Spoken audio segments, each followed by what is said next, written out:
Welcome to money Manthan TV. నేను మీ ధనలక్ష్మి.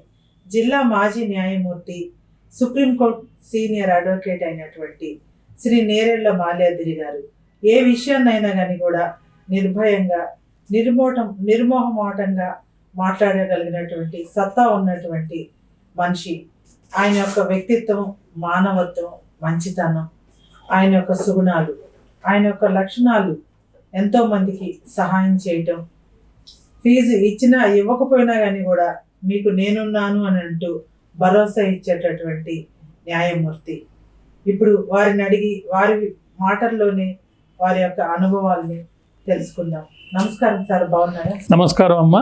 మీ money Manthan TV ప్రేక్షకులకి ప్రత్యేక నమస్కారాలు, ధన్యవాదాలు, కృతజ్ఞతలు. ఎందుకంటే మీ ఛానల్ యాజమాన్యం, ముఖ్యంగా ఆయన సిఐ చేశారని చెప్పారు, కేన హనుమాన్లు గారు మంచి సదుద్దేశంతో ప్రజలకి నిర్మోహమాటంగా ఇండిపెండెంట్గా ఉండే వాళ్ళ అభిప్రాయాలు వాళ్ళకి తెలిస్తే దాని ద్వారా వాళ్ళు జాగరూకతతో వాళ్ళ జీవనాన్ని హాయిగా ఆనందంగా జరుపుకోవచ్చు అనే ఉద్దేశంతో పెట్టారు మీరు.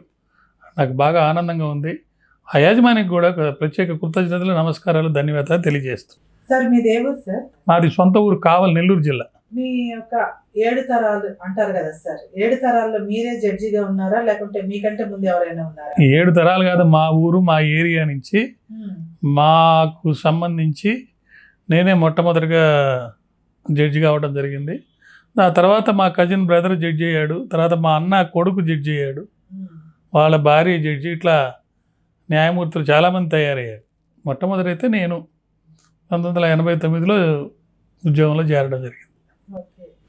మీ వంశం అని చెప్పొచ్చా సార్? ఇక్కడ మీ వంశంలో అందరు న్యాయమూర్తులే ఉన్నారన్నమాట. అయితే వంశంలో కాదు, నా తర్వాత మా బంధువుల్లో, మా కుటుంబంలో న్యాయమూర్తులు ఎక్కువ మంది వచ్చారు. సార్ మీరు ఫస్ట్ ఎక్కడ పనిచేశారు సార్ న్యాయమూర్తిగా?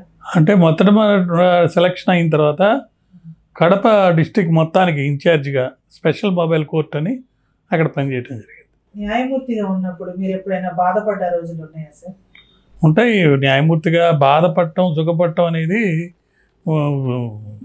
మనం భగవద్గీతలో చెప్పినట్టు మన కర్తవ్యాన్ని మనం చేసుకుంటూ పోవాలి. ఎన్నో ఒత్తిళ్ళు లేకపోతే ఎన్నో మధురమైన క్షణాలు వస్తూ ఉంటాయి. అవి చేస్తూ పోయేటప్పుడు ఖచ్చితంగా మీరన్న మాట బాధ కానీ సుఖం కానీ రాక తప్పదు. మనిషి జీవితమే సమస్యల వలయం. ఆర్థికం కొన్ని అయితే, సామాజికం మరికొన్ని. ఇది నా కవితలో నేను రాసిందనమాట. ఎన్నో సవాళ్ళను ఎదుర్కొని కూడా ఉంటారు కదా సార్ మీ జీవితంలో? ప్రతి మనిషి వారి జీవితంలో సవాళ్ళను ఎదుర్కోవడం, ఎన్నో సందర్భాల్లో ఆనందం పొందడం, కొన్ని సందర్భాల్లో ఆత్మహత్య కూడా చేసుకోవాలని ప్రయత్నాలు కూడా చేస్తుంటారు. ప్రతి వాళ్ళకు ఉంటుంది అది. కానీ అది వచ్చినప్పుడు మన జీవితంలో జరిగినటువంటి కొన్ని మధురమైన ఘట్టాలు, క్షణాలు, మనం సాధించిన విజయాలు, మనకు ఆ భగవంతుడు ప్రసాదించినటువంటి అనుగ్రహాలు, ఇవన్నీ గుర్తు చేసుకుంటే మన బాధ్యతలు, మన ప్రేమ, అభిమానం, కుటుంబం మీద, పిల్లల మీద, సమాజం పక్కన మనకున్న పవిత్రమైనటువంటి బాధ్యత, ఇవన్నీ గుర్తు చేసుకుంటే ఖచ్చితంగా ఆ బాధలన్నీ పక్కకి వెళ్ళిపోతాయి. మళ్ళీ మన జీవనయానాన్ని కొనసాగిస్తాం. ఎప్పుడైనా మీ జడ్జిమెంట్లో ఎవరికైనా అన్యాయం జరిగిందా? మనకు తెలిసి అన్యాయం చేయము, తెలియకుండా కూడా ఒక్కోసారి పొరపాటు జరుగుతూ ఉంటాయి. కప్పు కాఫీ కూడా లంచంగా తీసుకోకుండా నిర్భయంగా, హాయిగా, ఆనందంగా నేను నా ఉద్యోగాన్ని చేయడం జరిగింది. దానివల్లనే ఎప్పుడు ఎక్కడ ఎలా అయినా సరే హాయిగా నిద్రపోవచ్చు. మనం ఏ భయం లేకుండా మన అభిప్రాయాలు తెలియజేయచ్చు.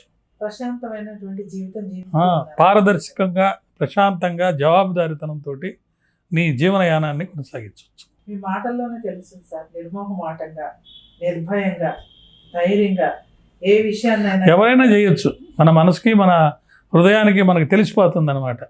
ఏది మనం మాట్లాడే దాని మీద. అంటే ఒకరు చెప్తారు, మనం ఆలోచించేది, మనం మాట్లాడేది, మనం చేసేది, ఈ 3 ఏకీకృతం అయితే, అంటే ఒకే విధంగా ఉంటే ఇక అప్పుడు దాని గురించి పెద్ద ఆలోచించి బాధపడాల్సిన అవసరమే ఉండదు. మీరు ఇప్పుడు సుప్రీంకోర్టుకి అడ్వకేట్గా వెళ్ళారు కదా సార్ మీరు. మరి సుప్రీంకోర్టుగా అడ్వకేట్గా వెళ్ళినటువంటి మీరు నార్త్ సైడ్ ఉన్న కేసుల్ని మీరు వాదిస్తూ ఉంటారా, లేకుంటే మన తెలుగు రాష్ట్రాల్లో ఉన్నటువంటి కేసులు కూడా మీరు వాదిస్తారు? అలా ఉండదు. నార్త్, సౌత్, తెలుగు రాష్ట్రాలు అనేవి ఏమి ఉండవు. సుప్రీంకోర్టు న్యాయవాదిగా కానీ ఏ న్యాయవాది అయినా సరే తనకి వచ్చిన కేసుల్లో చాలా వరకు అంగీకరించి మరి కేసులు టేకప్ చేసి త్వరితగత న్యాయాన్ని తన దగ్గరికి వచ్చినటువంటి కక్షిదారులకు అందజేసే దానికోసం కృషి చేస్తాడు. అయితే సుప్రీంకోర్టులో ఉండే న్యాయవాదికి ఎక్కువ బాధ్యతలు ఉంటాయి. ఎందుకంటే అంతిమ కోర్టు, దాని తర్వాత ఇంక కోర్టు లేదు. అక్కడ ఏదైతే మరి ఫైనలైజ్ అవుతుందో దాన్ని ఖచ్చితంగా ఇంప్లిమెంట్ చేయాల్సి వస్తుంది. రాజ్యాంగంలో ఆర్టికల్ 141 అని ఒక ఆర్టికల్ ఉంది. దాంట్లో ఏమంటారంటే అది అంతిమ తీర్పు. సుప్రీంకోర్టు ఏది చెప్తే అది లా ఆఫ్ ద ల్యాండ్, దాన్ని అందరూ అమలుపరచాలి. కాబట్టి అక్కడ చేసేటప్పుడు మనం ఏదైనా చిన్న పొరపాటు చేస్తే ఆ పొరపాటు మళ్ళీ సరిదిద్దుకోవడానికి అవకాశం లేదు. కాబట్టి పొరపాటు చేయకుండా నువ్వు నీ బాధ్యత నిర్వర్తించాలంటే చాలా హార్డ్ వర్క్ చేయాలి.